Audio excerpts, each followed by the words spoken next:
tous les jours de SMS, je peux vous faire là-dessus. Je sais pas si je peux en sortir tout de suite parce que j'ai reçu par exemple: petit PD, tu as le choix, soit tu retournes en prison, soit en enfer. Tu pourris la société et tu donnes la nausée.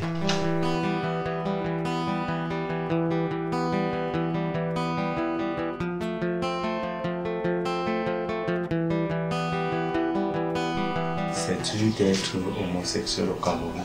Ils ne parviennent pas à comprendre que c'est un fait naturel.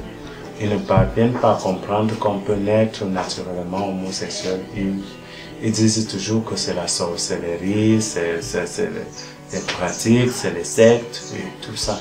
J'ai commencé à ressentir que j'étais homosexuel très tôt. J'avais presque 10 ans. Oui, et puis moi-même, je savais que c'était une mauvaise chose par rapport à ce que les gens racontaient tout autour de moi. Je savais que c'est très mauvais. Et puis j'ai mené un combat rude. Le drame commence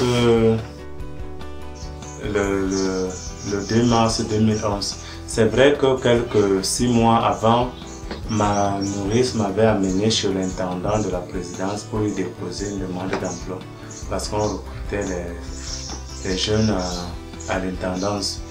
Je suis arrivé, j'ai trouvé l'intendant, on a pris des rendez-vous et puis j'ai déposé finalement mon dossier. Et c'est vrai que je ressentais quelque chose pour lui. Je lui ai fait des textos. Je lui ai dit tout simplement que je l'aimais. Il n'y avait rien d'érotique dans les textos. Quand je lui fais les textos, il me donne un rendez-vous alors qu'il avait déjà organisé la gendarmerie. Il avait déjà préparé 2 gendarmes pour mon arrestation.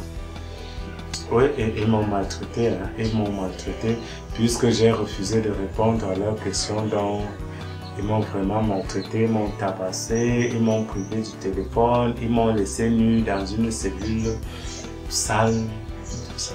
J'ai passé 7 jours d'abord en cellule, maltraité, tabassé, sans manger, sans rien boire.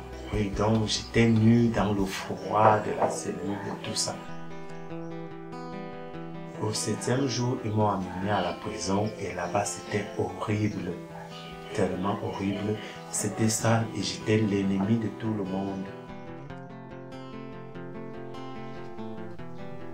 Mon jugement s'est passé sans avocat puisqu'on me privait du téléphone, on me privait de tout moyen de communication. Quand je suis arrivé, on m'a envoyé dans une cellule où les gens ont rédigé une pétition au régisseur qui ne peuvent pas vivre avec moi. Et certains venaient m'agresser physiquement. Sors, tu ne dois pas rester dans cette cellule. Donc tout le temps, j'étais dans les tracasseries, les là-bas, tout ça. C'était comme ça. Et ce qui était encore dramatique dans tout ça, c'était j'étais délaissé par toute la famille. Toute la famille, personne ne me rendait visite. J'étais malade, personne ne venait. Donc c'est Sidado qui me soutenait. Il m'apportait à manger à la fin du mois, de l'argent de poche quand j'étais malade. Il venait tout de suite me porter secours et c'était comme ça. L'organisation internationale, il y en a tellement. J'ai perdu les relations avec la famille, j'ai perdu les relations avec les amis, j'ai perdu tout ce que j'avais. Et maintenant, quand même, je suis réconforté parce que j'ai le soutien de la communauté internationale. Je me sens soutenu, mais cependant, je reste en danger. Le monde ne t'a pas oublié, nous sommes avec toi et nous battons pour que tu retrouves ta liberté. Oui, même étant encore en prison, les gens m'envoyaient des lettres de soutien pour me dire que je ne suis pas seul. Et puis quand je restais comme ça, en prison, comme j'étais stressé, je prenais ces lettres, je les lisais, ça me réconfortait. Mais entre-temps, les radios locales ont organisé les débats à mon sujet où on disait il faut le brûler, il faut le chasser, il faut afficher ses photos partout, il est dangereux, donc tout le monde proposait qu'on affiche mes photos partout, pour qu'on me refuse partout, dans le bus, dans les taxis, dans les universités, même à l'église.